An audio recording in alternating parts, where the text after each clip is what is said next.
Hello, everyone, and thank you so much for joining me for tonight's reading of Chapter 12, Nims Island. Let's get started. The first plane was a jet, a big and solid, with nearly 400 passengers and more crew than Alex could count. "Alex Rover!" exclaimed the flight attendant, "the world-famous adventurer rider." "I guess so," said Alex. "Come and meet the pilot. He'll be so excited." "You," Alex told herself, "are a weak-kneed, spineless jellyfish." "Pardon?" "I'd love to," said Alex, and followed her into the cockpit. "Alex Rover," said the pilot, blushing red as a spotlight.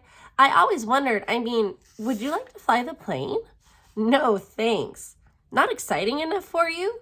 And he showed her interesting things about the jet's instrument panel and engines. All Alex could think about was what a very long way down the ground was.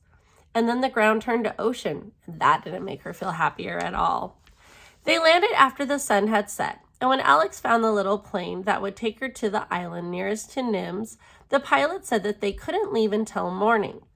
"I can't land on that island in the dark. I'm not a daredevil like you."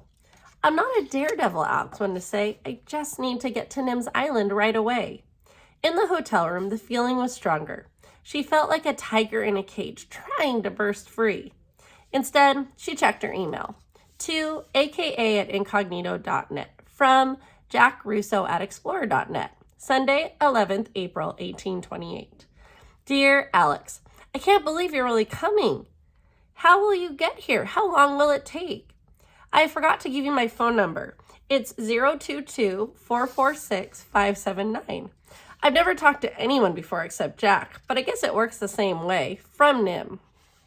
To jack.russo@explorer.net from aka@incognito.net.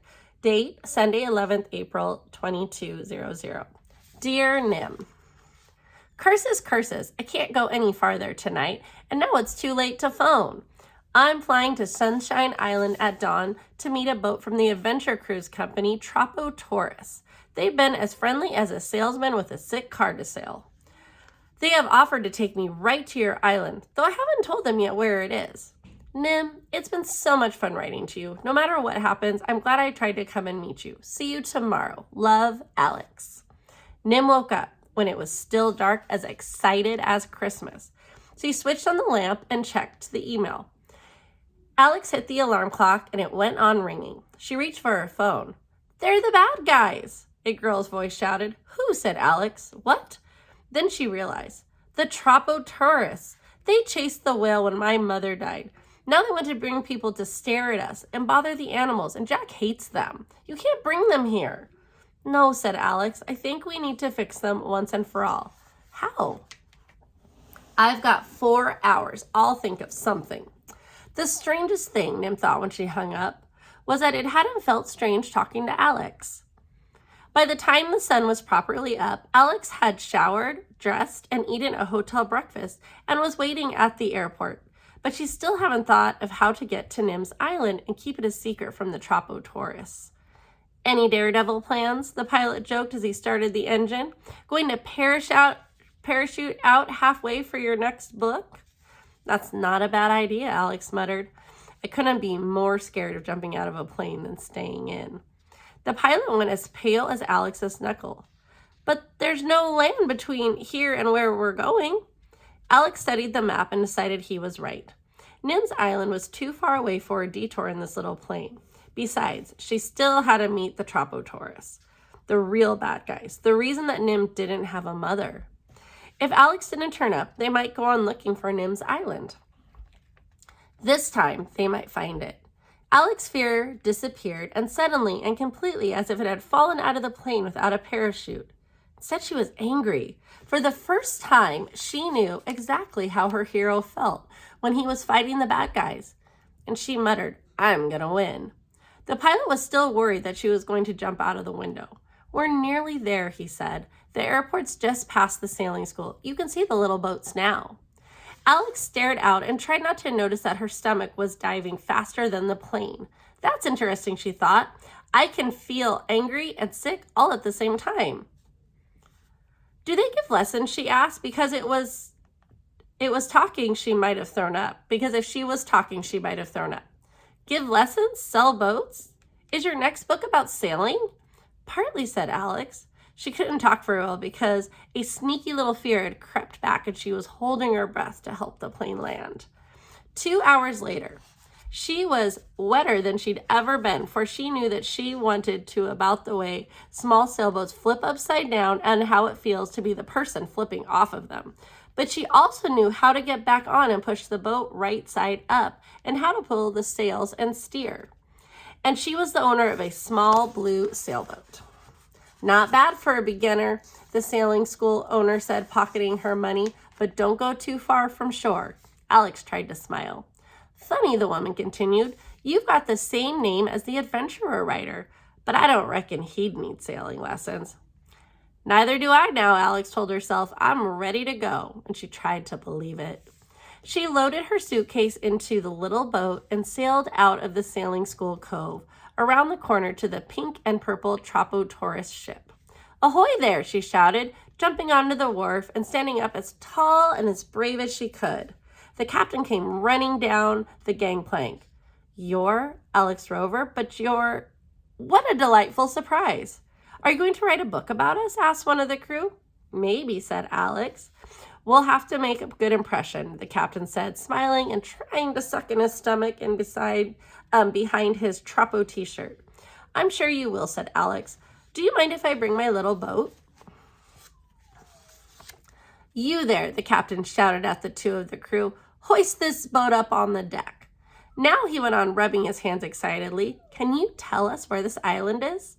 Alex pointed to a spot on the chart, a little way east of Nims Island. We'd love to hear more about it, the captain said, and started the motor. The crew gathered round as Alex began. Alex was a storyteller. She had spent her life telling stories on paper and made people laugh and cry and hold their breath, but she had never told a story as important as this. She spoke quietly, and the crew huddled near, caught in the net of her words.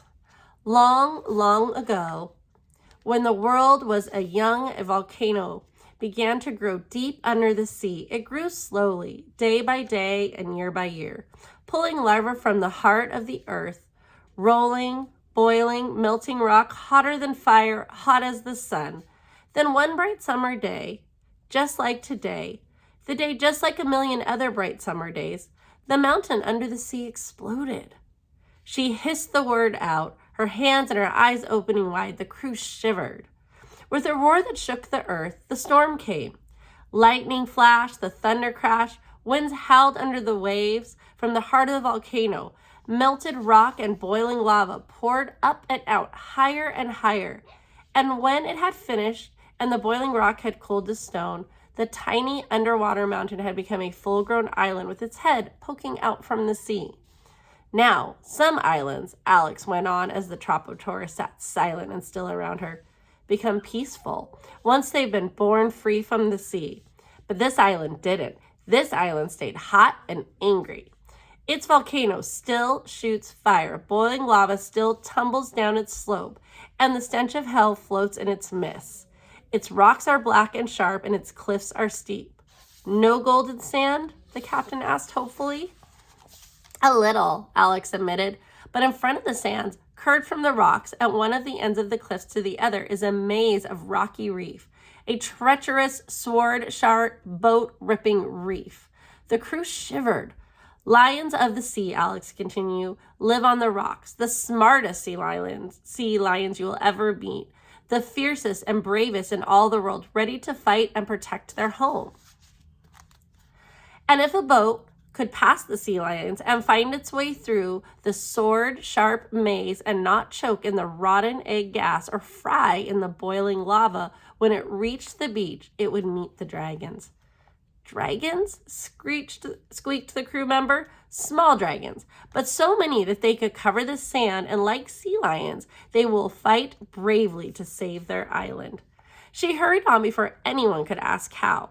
There are birds too. Birds who are big and strong and tough enough to live on a mountain that shoots fire and choking gas. Birds are so quick and agile that they can swoop down and snatch the hairs right out of a person's head.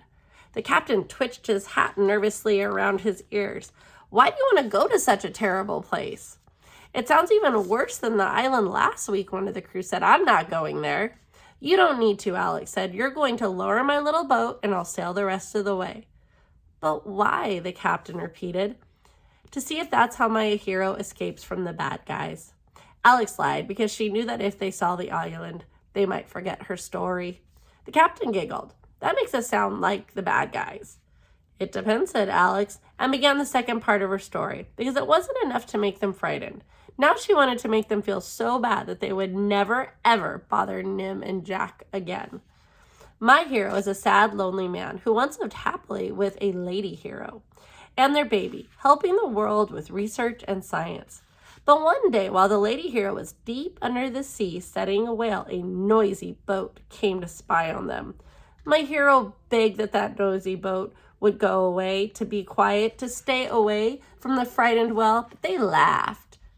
And were louder, and they chased that whale so it swam right to the bottom of the sea, and the lady hero was never seen again. She whispered the last words. One of the crew sniffed and blew his nose. The others wiped their eyes. Are they the bad guys? Alex asked. You'll have to decide, because that's not the end of the story. Now my heroes live on this fiery, dangerous island, far away from good people and bad. But what if the noisy boat came back with people to trample their lonely home, to fight their sea lion and their dragon friends, and destroy the science they're giving the world? Tears dripped onto Trapo's shirts. There were gulps and sobs and soggy noises. That would be a terrible ending, said the crew. You can't end a story like that. And they sobbed some more. Alex looked at the captain. The captain didn't care about Nim and Jack, but he was afraid of sea lions and dragons and boat-ripping reefs, and he was very, very afraid of being in Alex's book, because people wouldn't pay lots of money to go on Trapo tours if they knew the captain was a bad guy. His eyes were sharp and cold as a shark's, but he tried to smile. A story should have a happy ending, he said. Your heroes can stay alone on their island, and the tourists can find somewhere else to explore. All right, tune in tomorrow for Chapter 13.